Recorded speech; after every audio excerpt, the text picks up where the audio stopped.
mbokk yi ñu ngi leen di nuyu yéen ñëpp ci seen tur ak seen sant di jéggalu bu baax a baax ci retard bi ñetti at a ngi bu dee juumuma bi ñu amee siège FRAPP bi woote conférence de presse 10 heures mu commencé midi 2 minutes musul am en 3 ans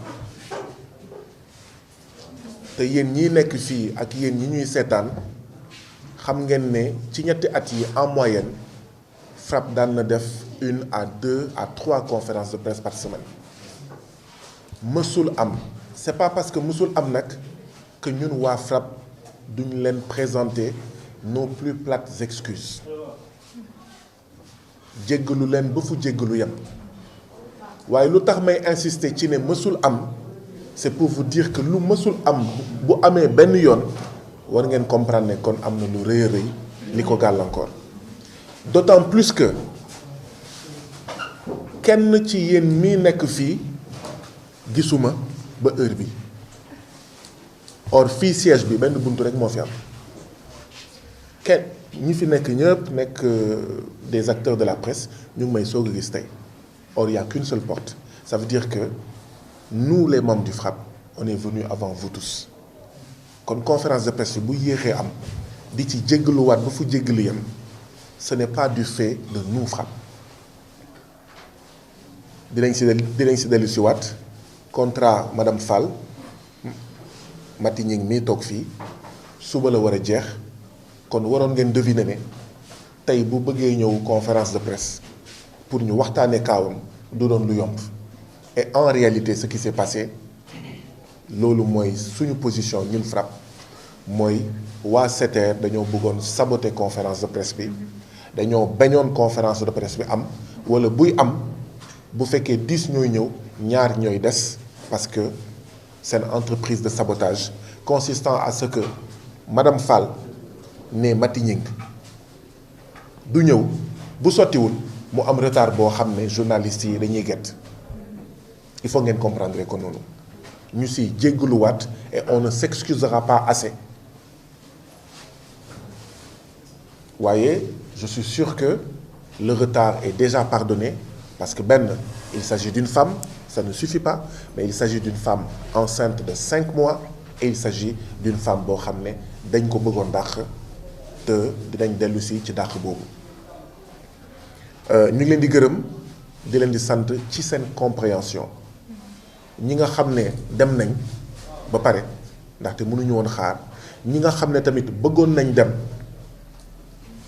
léegi wala bien avant nous les comprenons nous vous comprenons bu baax a baax mais c'était important que ñu wax leen lan moo waral affaire bi tardé dafa xëy comme tous les jours ndaxte contrat am jeexagul et foofu la affaire yi yéexee et comme je l'ai dit ñun waa FRAPP suñu position mooy bien avant muy egsi tout était fait tout était mis en œuvre pour qu'elle ne vienne pas à cette conférence de presse pour saboter cette conférence de presse donc voilà la raison pour laquelle conférence de presse bi nga xam ne dañ ko woo 10 heures mu commencé midi passé de quelques minutes mbokk yi semaine passée la ñu commencé alerter citoyens sénégalais yi ne leen bu ñu defulee dara suñu mbokk suñu sœur suñu jigéen madame Fall ne Ñing Mati Ñing bi liggéey SETER mooy entreprise bi saytu le train express régional TER si rien n'est fait dinañ ko dàq ñu ñëwaat ci kaawam Mati Gningue mii toog fii di madame Fall mu ngi liggéey SETER depuis ñaari at ci ñaari at yi mu am benn contrat bu juróom-benn weer, contrat à durée déterminée. Bi contrat à durée déterminée bi jeexee ñu def un deuxième contrat à durée déterminée de 18 mois mu nekk 24 mois. Contrat boobu mooy jeex daanaka tey à 16h 17h dina si dellu si waat. Mati Gningue assistante de direction la dina si gën a xuus bu ci kanamee.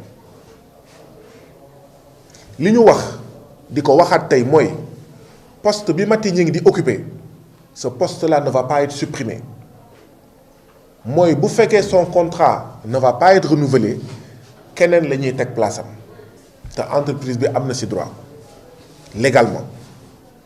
Donc le poste qu'elle occupe jusqu'à présent kenn du ko supprimer.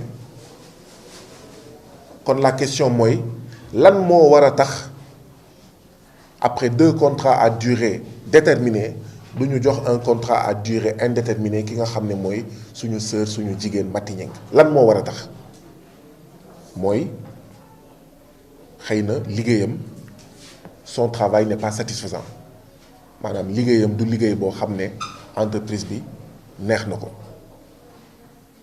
Mati Gningue dafa bokk ci liggéeykat yi nga xam ne ci terre bi dañ leen di noter régulièrement. SETER buy noter ay liggéeykatam da leen di noter sur 5 ñun bi ñu nekkoon école dañu doon noter sur 20 wala sur 10 bu fekkee école élémentaire la école primaire ñoom ñu ngi leen di noter sur 5. Mati Gningue mii toog fii di assistante de direction ci terre bi ci SETER musul am note bu gën a tuuti 4 sur 5 waxuma 4 sur 10 de waxuma 4 sur 20 4 sur 5 note bu mujj bi mu am 4,33 sur 5 bu dee ay kilifawam ay supérieur am ñoo ko noté 4,33 sur 5 kon ça veut dire que son travail est plus que satisfaisant. Kon bu dee ci liggéeyam rek lañ koy juger Mati Gningue mii toog fii dafa war a am CDI contrat à durée indéterminée ginnaaw ñaari CDD.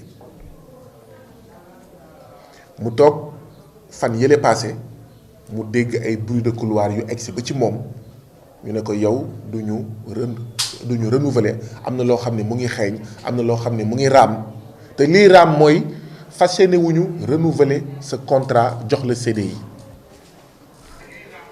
ndax lan parce que Mati Gningue mii toog fii jigéen bu mën góor la elle est déléguée de personnel.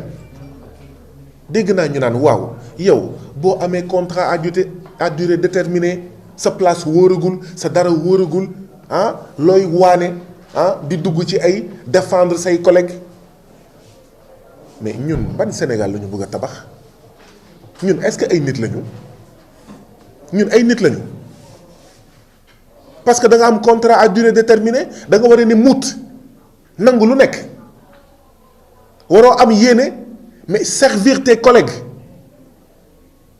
dégg nañ lu nekk depuis plusieurs heures Mati muusul Mati daf na erreur Mati dafa waroon xaar ba am CDI pour dugg ci syndicat mais pour nekk délégué mais il faut féliciter Mati. Sénégal dafa soxla ay dizaines de Mati ay milliers de Mati ay millions de Mati parce que bu boobaa la situation des travailleurs dina gën a ñoŋ à commencer par la situation des travailleurs de la presse li ñu gën a am ay Mati la situation des femmes gën a amélioré wu yàggul trop j'ai interpellé le gouvernement ne ko mais yéen gouvernement du Sénégal dégg naa jigéen bu ëmbee bu amee prématuré maanaam mu wasin ci période bi nga xam ne c'est avant accouchement bu wasinee prématuré bu am 7 mois ñàkk na la période avant accouchement normal ci congé de maternité yi ndax lan mais partie boobu dañ ko war a yokk waruñu ko supprimer parce que déjà jigéen bu wasinee doom bu normal mais yore doom dafa diis rawatina nga yore prématuré ak toppatoo prématuré nu mu waree ñu ne ñàkk nga cette partie là parce que da nga accoucher avant période bi nga waroon dem congé de maternité. Donc on a besoin de femmes dans les entreprises, on a besoin de femmes yuy défendre ak yelleefu liggéeykat yépp ci biir ak yelleefu liggéeykat yu yépp ak yelleefu jigéen ñi. Donc Maty elle doit être encouragée, buñ ko félicité wul sargal ko takkal ko médaille waruñu wax ne dafa def erreur. Elle n'a fait aucune erreur. Les travailleurs yi am CDD ils ont le droit d'être représentés, et les travailleurs qui ont des CDD ñi leen gën a mun représenter njort nañ ne bokk na ci des travailleurs yu am CDD comme ñoom. waaw donc elle est à féliciter. Et Maty, nous te félicitons, nous sommes fiers de toi. Nous sommes fiers de constater qu'au Sénégal il y a des femmes comme yow, ay jigéen yu mën góor, ay jigéen yuy défendre les intérêts de tous les travailleurs. yemul rek ci nekk délégué, elle est la coordonnatrice de tous les délégués du train express régional. Délégué jigéen comme délégué góor. Est-ce que am na beneen délégué jigéen sax? Si, il y en a 2 autres. di nga ci ñëwaat. Donc il faut féliciter Maty.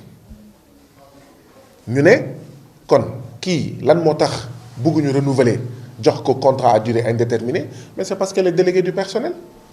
C'est parce que aussi elle coordonne, elle est à la tête du collège des délégués des travailleurs du TER. Et délégué yooyu dafa am loo xam ne dañ ko yàgg kaas,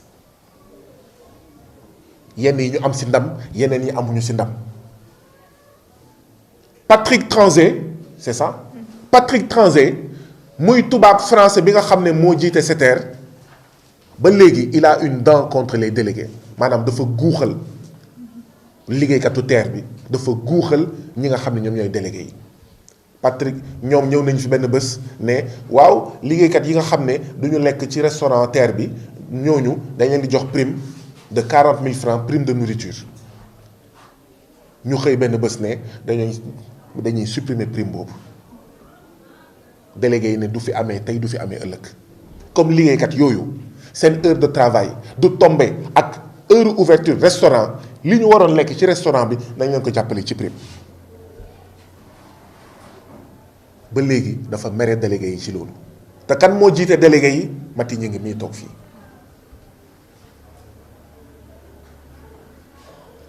C'est pourquoi nous interpellons les femmes du Sénégal. Parce que lii nekkul xeexu Maty Gningue, nekkul xeexu FRAPP, nekkul xeexu député Guy Marius Sagna, xeexu jigéen yépp la. te kii nag deful simulation ëmb, deful simulation ëmb de. kii du ñi nga xam ne depuis 30 mois nee nañ dañoo ëmb. donc jigéen yi amuñu benn prétexte. Comment est-ce qu'on peut jeter à la rue ginnaaw biñ ko neccee ni limon ni orange jëfandikoo ko comme mouchoir, naka lañ ko mën a sànnee comme ça alors que c'est une travailleuse consciencieuse, liggéeykat buy def liggéey bu mucc ayib la. naka lañ ko mën a jeter à la rue comme ça, dindi ndox bi yépp sànni limon bi sànni orange bi.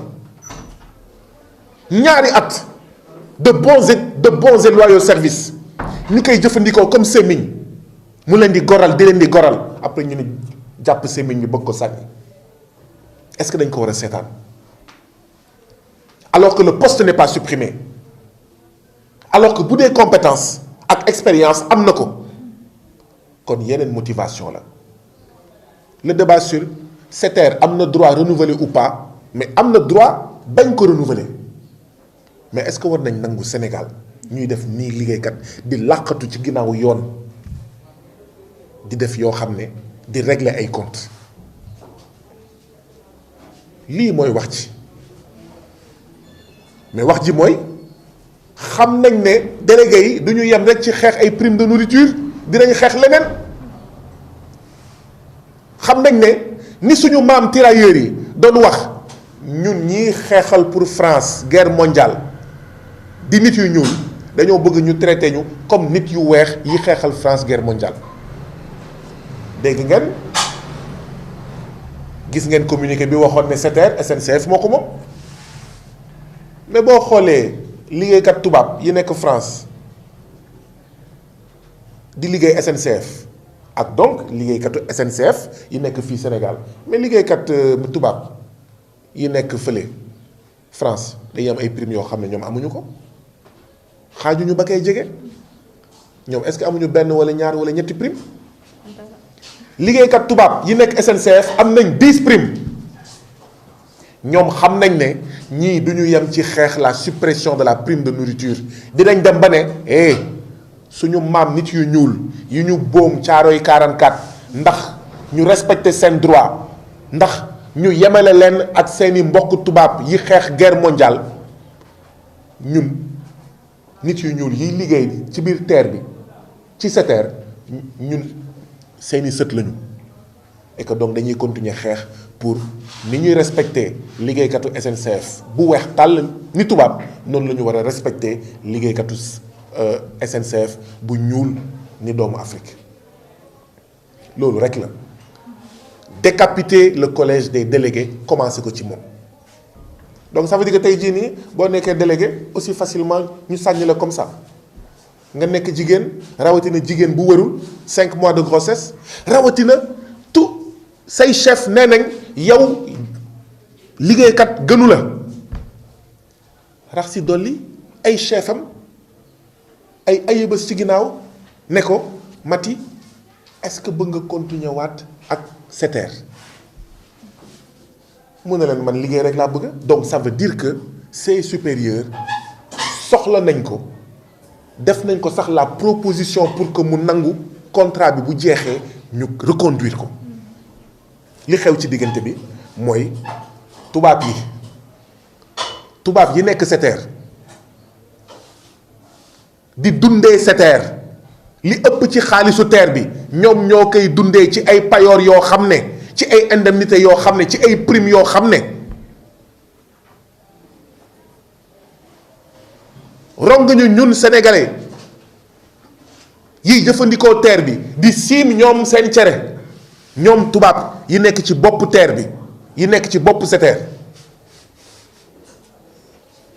ñu xam ne ñii duñu toog seetaan loolu ñoom la ñu bëgg a galgal li ko dal nag dal na ñeneen avant moom ay góor ak ay jigéen mais lii ñu ne mënatul continuer loolu la ñu bañ mu am lii ñuy def Mati Gningue mu ngi am ay fan ginnaaw bi ñu génnee ci weeru mars bés yépp nag bésu jigéen la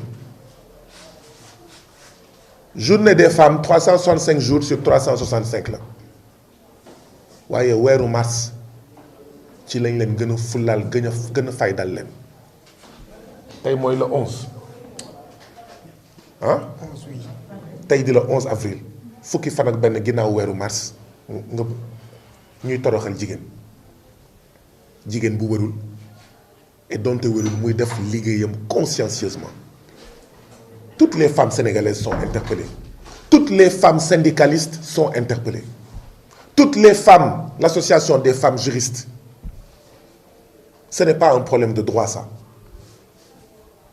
ce n'est pas seulement un problème de que dit en fait le code du travail sur après 2 contrats à durée en fait déterminée ça va plus loin que ça rawatina ñu ne le thème de la journée internationale des femmes bu 8 mars 2023 bi c'est pour un monde digital inclusif innovation et technologie pour l'égalité des sexes TER nekk lu bees ci wàllu innovation ci wàllu technologie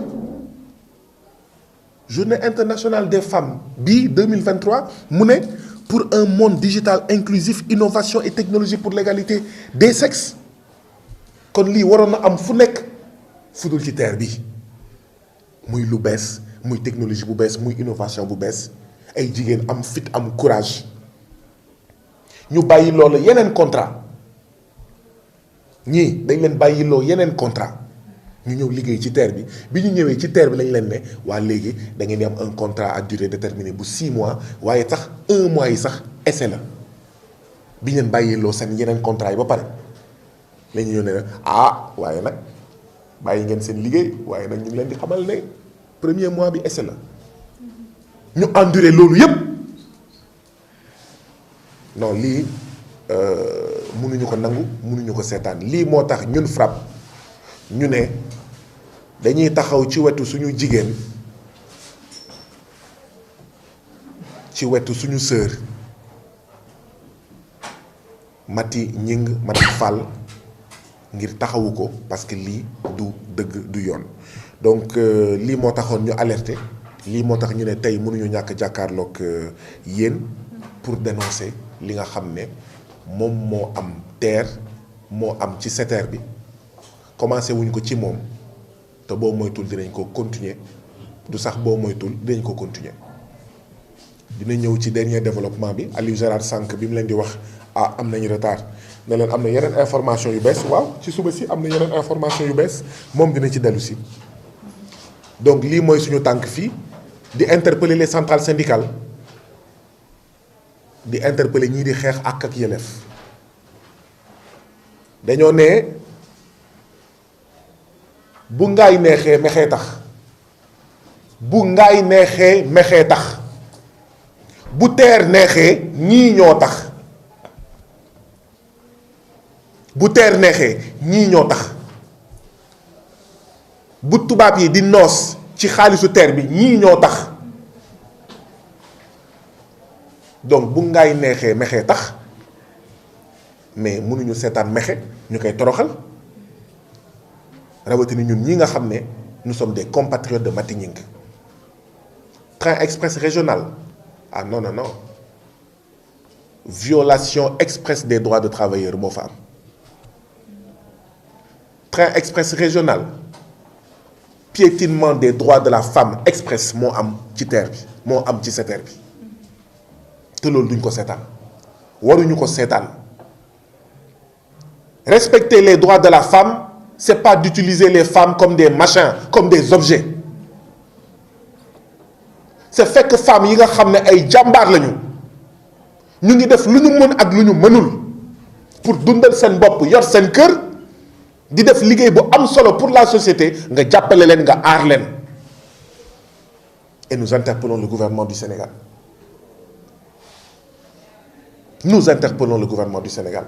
parce que lii warul nekk lii ñaaw na donc nous sommes venus ici pour exprimer toute notre solidarité aux travailleurs de la SETER en général et à Madame Fall Maty Gningue en particulier, assistante de direction à la SETER, qui va terminer un deuxième contrat à durée déterminée à la SETER, l'entreprise qui gère le TER, le train express régional. Après un premier contrat à durée déterminée de 6 mois, elle va terminer un deuxième contrat à durée déterminée de 18 mois, ce qui fera 2 ans. 2 ans de bons et loyaux services que cette brave dame, Madame Fall, que notre brave sœur Maty Gningue, que cette brave assistante de direction à la SETER,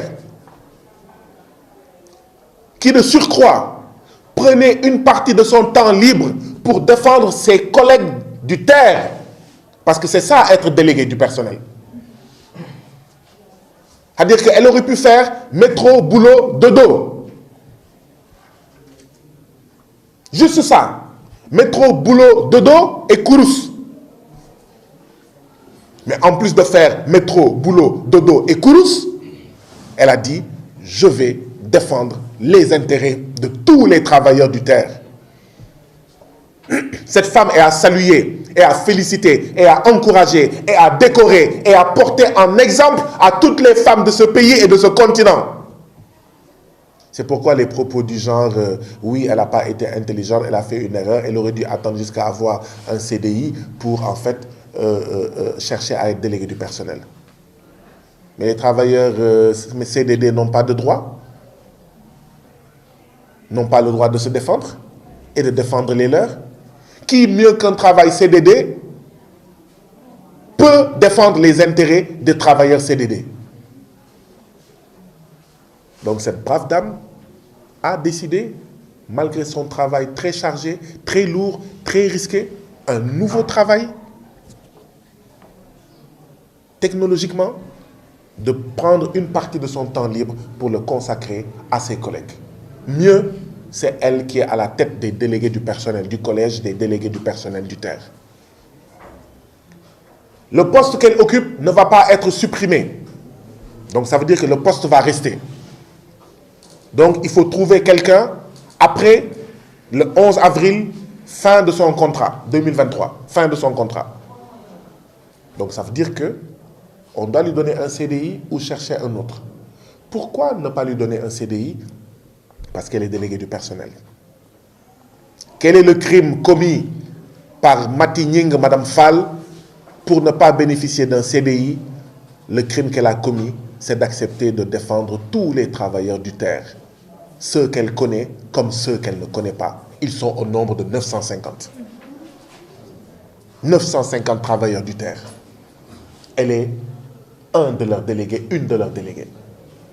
950 travailleurs du TER. Elle coordonne, elle est la chef des délégués du personnel de ces 950 travailleurs. Voilà le crime qu'elle a commis. On voulait qu'elle soit une déléguée béni oui. On supprime la prime de nourriture de 40 000 francs. Si elle avait accepté ça, il n'y aurait pas ce problème aujourd'hui.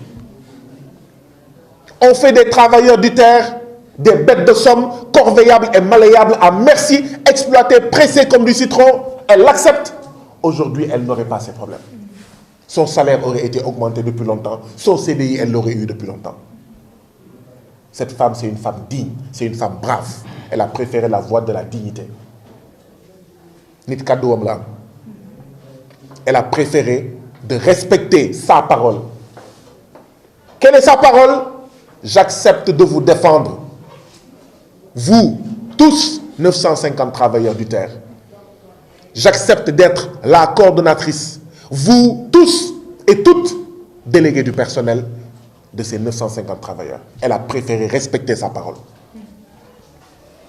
Et voilà ce qui lui vaut aujourd'hui cette situation. Elle a tout le temps été bien notée. Au TER, ils sont notés sur 5. Sa dernière note, c'est 4,33 sur 5. Ça veut dire que cette travailleuse est excellente. Elle est excellente. Romane félicitations. Si c'était dans une classe, romane félicitations. Romane a bien. Romane sax bien. Excellent l'ignore. Voilà ce qu'on reproche à Mati Nying. Et ça, nous devons le dénoncer. C'est pour ça que nous interpellons toutes les femmes du Sénégal. Parce que cette grossesse, ce n'est pas une grossesse en toc. Ce n'est pas une grossesse de pacotille. Ce n'est pas une grossesse inventée. C'est une femme, une travailleuse, déléguée du personnel, coordonnatrice des délégués du personnel, excellente avec 4,33 sur 5. Et en état de grossesse. Et voilà seulement 11 jours qu'on sort du mois de mars, le mois des femmes. Même si tous les jours, ça doit être la journée des femmes. La journée des femmes, voulant dire tout simplement, entre le 8 mars 2022 et le 8 mars 2023, quelles sont les étapes, les efforts qu'on a fait dans le processus de l'égalité en droit et en dignité des hommes et des femmes. Égalité en droit et en dignité des hommes et des femmes. Et ça, c'est une journée sombre c'est une journée sombre pour la femme sénégalaise, pour la femme travailleuse sénégalaise. A fortiori, on sort d'un mois de mars où le thème du 8 mars était pour un monde digital inclusif, innovation et technologie pour l'égalité des sexes.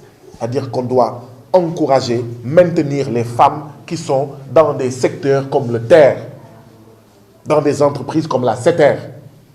On doit les encourager à rester, on doit même augmenter le nombre de femmes qui travaillent dans ce genre de secteur. Voilà le sens du non-renouvellement du contrat de Madame Fall Mati Nying, assise à nos côtés. Madame Fall Mati Nying, nous vous félicitons, nous vous encourageons. Si nous étions président de la République, vous seriez décoré. Si nous étions président de la République, nous aurions pris notre téléphone pour appeler Patrick Tranzé à la tête de la SETER pour lui dire « Nous, parti sénégalaise du TER, nous refusons que vous agissiez comme ça à l'endroit de tous les travailleurs, particulièrement à l'endroit des femmes. »